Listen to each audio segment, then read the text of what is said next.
tracking the storm's path and what was spotted in Queen Anne's County. Let's start with Meg.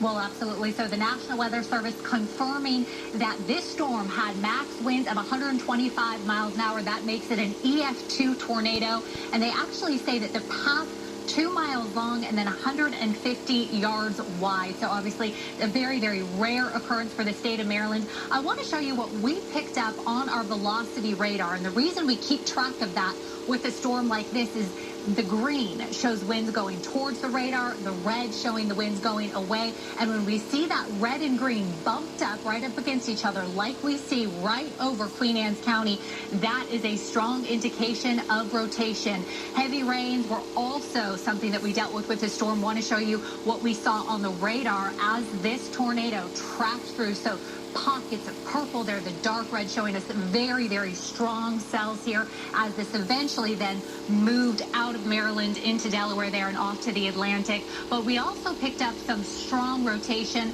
Bob Turk, he is in the Weather Center with the latest look at that. Bob, show us what you're seeing. The actual area, as you mentioned, 2 miles long, about 150 yards wide. So when you look at it on radar, it's very, very small indication. But take a look what we have showing. That little circle right there, if you look at real close, it's going to cross the Bay Bridge. The actual low-pressure storm system that caused all this moved off to the east, but the storm itself moved through the Annapolis area. It got stronger as it crossed the Bay Bridge, and you can see an indication right there.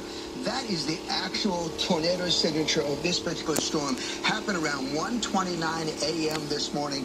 Very little warning with this. We did have severe thunderstorm warnings for the area, and they did issue a tornado warning, but it was really, really late at night. A lot of people aren't up, and they probably didn't hear the warnings until they heard the storm hitting. So a lot of damage, as we saw. Once again, an EF2 tornado around this region is very rare occurrence. Usually most of the storms we get are EF0 with winds maybe 60, 70 miles an hour.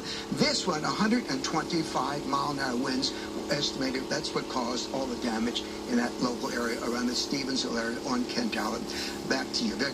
Okay, thank you very much, Bob and Meg. Let's go now to Jonathan McCall. He's live in the newsroom with some of the images sent in by our viewers. Jonathan. Yeah, we've definitely been getting plenty of pictures from folks impacted by that storm. Several businesses in Stevensville were hit hard as those storms rolled in early this morning.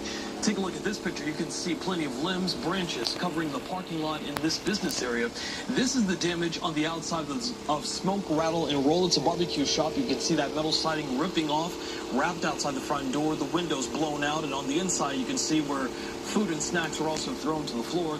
Powerful wind also damaged the restaurant's food truck. Owners tell me it threw it some 20 feet away where it landed on its side. Owners also tell me they hope to get back on their feet pretty soon. Tonight we learned that the Red Cross now accepting donations to help the victims of this tornado. We have more details on how you can help donate right now at CBSBaltimore.com. Vic, let's send it back to you.